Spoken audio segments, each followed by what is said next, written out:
HOAs. Should you buy in an HOA or should you buy a home that has no HOA? Well, there are pros and cons to both. So listen up.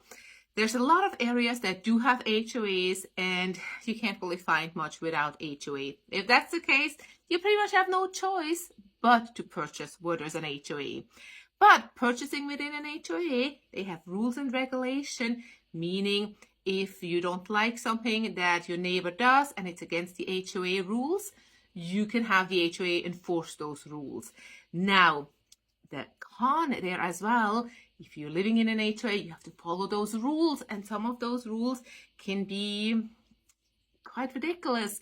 Sometimes people want to show, put out pride flags, put out sports flags, put out whatever it is they want to put out, and it's against HOA rules.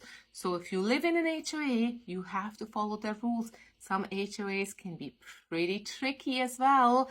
Obviously, there's always a cost associated with living in an HOA. There's also amenities if you live in an HOA, at least most of the times.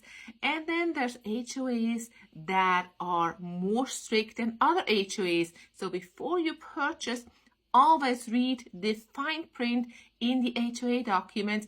If there's something that you want to do, but it's against the HOA rules, then you might not want to purchase in that particular neighborhood. So if you have a work van and you want to have your work van parked in the driveway, but that might be against the HOA rules. So definitely check the rules before you purchase in an HOA.